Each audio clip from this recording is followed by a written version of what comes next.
Justin Diamond, Alvin, let's go.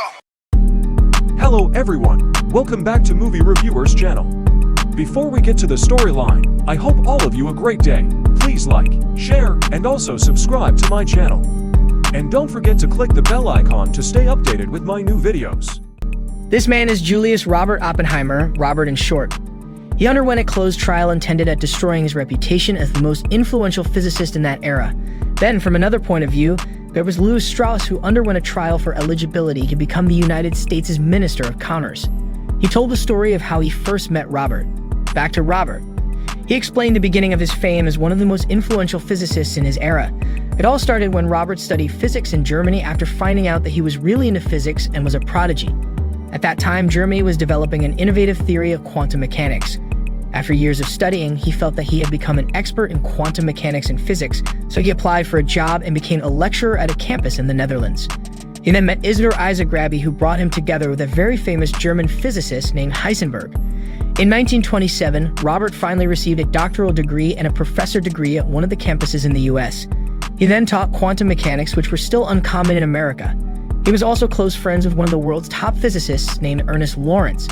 Initially, Robert only had one student, but over time, more students became interested in his class and liked to discuss with him because the lesson he brought was very interesting. Lawrence then invited Robert to have dinner with the others at an event. Robert's brother named Frank also came. There, Robert met with a woman named Jean, who adhered to the ideology of communism. Since their meeting, they became closer over time and became a lover. It didn't stop there. Robert also met a woman named Kitty and became so close to her that she ended up married to Robert. Jean was disappointed with the marriage, but even so, Robert still kept in touch with Jean. The next day, when Robert was at the campus, Lawrence told Robert that he had to be careful because the Germans had succeeded in making a new kind of bomb which was believed to have a very powerful explosion, and that he could be spied on by the Germans because previously he had studied in Germany and he could be considered a threat. Sure enough, soon a general named Leslie Groves came and invited Robert to participate in a project called the Manhattan Project. The purpose of this project was to make a bomb that can compete with Germany's, which was more advanced in making new types of bombs. Since America was left behind in terms of weaponry, they can lose badly to Germany in World War II. Hearing this, Robert agreed to run the Manhattan Project. He then asked Leslie to make 4 research laboratories scattered in a location called Los Alamos that could be reached by using trains, and made a small town in the middle of it, specially made for the workers so they could bring their families on duty that would take a very long time. In addition, the place was also suitable for this very secret research and also far from settlements for testing the bomb. Leslie agreed and immediately granted Robert's requests. In mid-development, Robert and Leslie met famous physicists in America to invite them to the project. Some of them disagreed because of the requirements to stay in a remote place for a very long time. But since the states needed their services to win the Second World War against the Germans, they had no other choice but to join in. Isaac, who was ordered to join the Manhattan Project, was reluctant because this project could cause serious problems, even a bigger one of which can destroy the world and lead into a more terrible war. But even so, he had no other choice but to serve his country. Long story short, the town was successfully built. Robert, along with the other physicists, immediately started the project, but soon after, Robert found a problem because of an incorrect calculation. A physicist named Edward Teller confused everyone. Robert thought that Teller's calculation was wrong. Therefore, a confused Robert went to see Albert Einstein for help. After meeting with Einstein and giving Teller's calculation, Einstein felt that if a bomb used this calculation, the bomb's explosion will be so big it can even damage the Earth's atmosphere. The next day, Robert invited Kitty and his 2 children to live in Los Alamos because he had to be there often for the project. After that, Robert and other physicists discussed the materials to be used for the core of the atomic bomb, namely uranium and plutonium, which were expected to have the explosive power equivalent to 1,000 tons of TNT. But Teller suggested they use hydrogen because according to him, the explosive power would be greater, and they could get an explosive power equivalent to 1,000,000 tons of TNT. Instead of the better option suggested by Teller, Robert still chose to use uranium and plutonium instead. They then discussed the model of the trigger for the core fusion to detonate the explosion. Soon after, a physicist named Klaus Fuchs came to participate in the Manhattan Project after Robert recruited him. Because of his actions for recruiting someone as he pleased, Leslie was angry because it was a very confidential project and there could be spies from Russia or Germany who secretly worked there if they were not careful. Hearing that, Robert agreed and asked Leslie to recruit his younger brother, Frank, and his best friend, Lawrence. The next day, Lawrence and Frank came to help Robert in the Manhattan Project.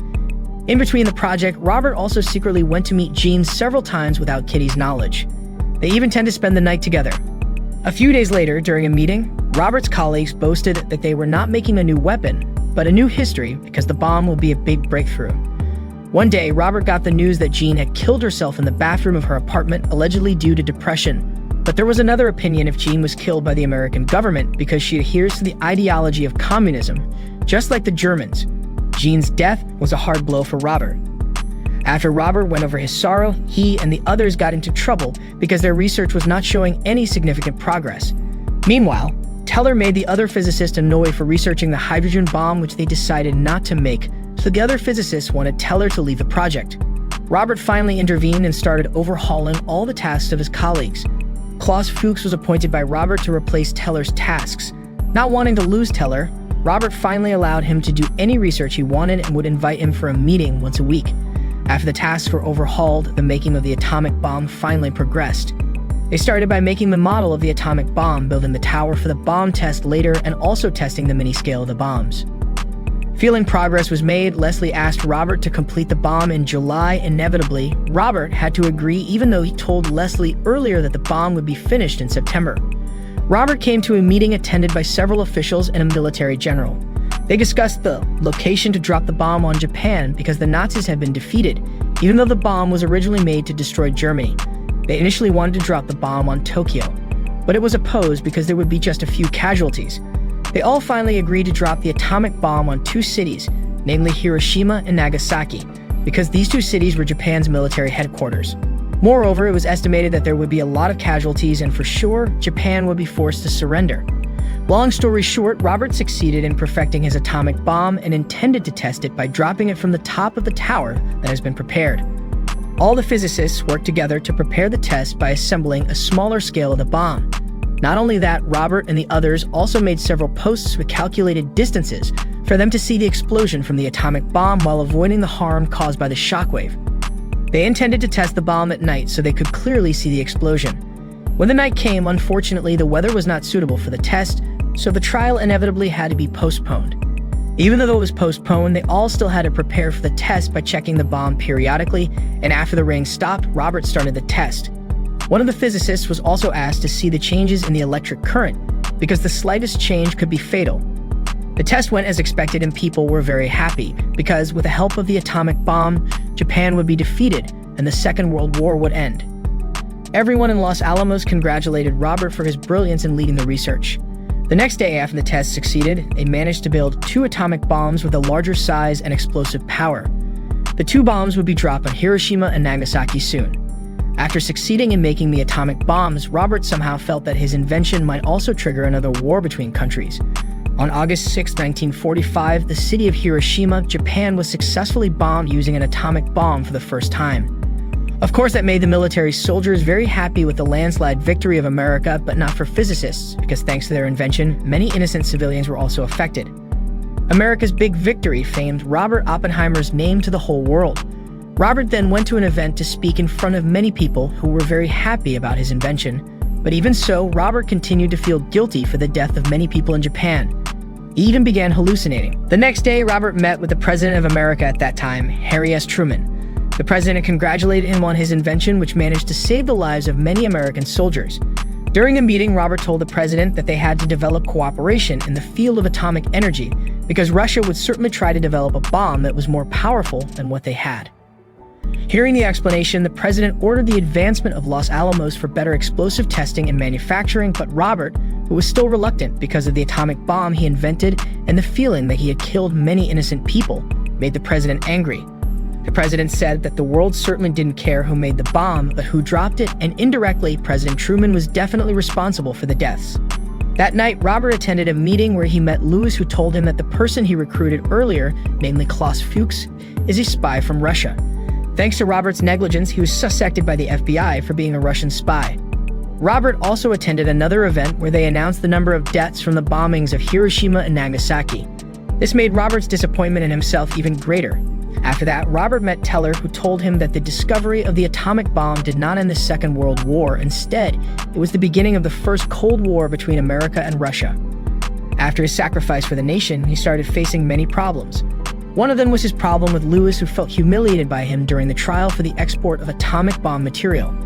Lewis hated Robert even more because he considered that Robert had incited Albert Einstein to hate him when he brought Robert together with Einstein. Therefore, Lewis contacted someone named William Borden to investigate Robert's past, who had been close to several Germans and was also accused of being a Russian spy. Because of this, Robert had to undergo a closed trial where Lewis ordered someone named Roger Robb to make Robert lose the trial. From the trial, it was revealed that not only about Robert's morale, which was disturbed due to the effect of the atomic bomb he made, but also mistakes from Robert's past, such as appointing project members who turned out to be spies, the death of his mistress, and so on. Even though Kitty knew that Robert was cheating on her, she still defended Robert. Finally, Robert also dared to fight the higher-ups at the trial. At the trial, Lewis presented a testator that was sure would side with him named David, but David instead revealed that many scientists actually hated Lewis. This statement immediately made Lewis fail to become the Minister of Commerce. After various accusations leveled against him, Robert was finally declared loyal to his country, but he had to lose access to the project, which made him unable to participate in the development of the hydrogen bomb led by Teller. But even so, Robert accepted the results of his trial gracefully. In the end, it was revealed that Robert did not incite Einstein to hate Lewis, but they both talked about moments in the past when Robert discussed the mathematical formula regarding the effects of the explosion caused by the atomic bomb that he was working on, which turned out to have the potential to destroy the world.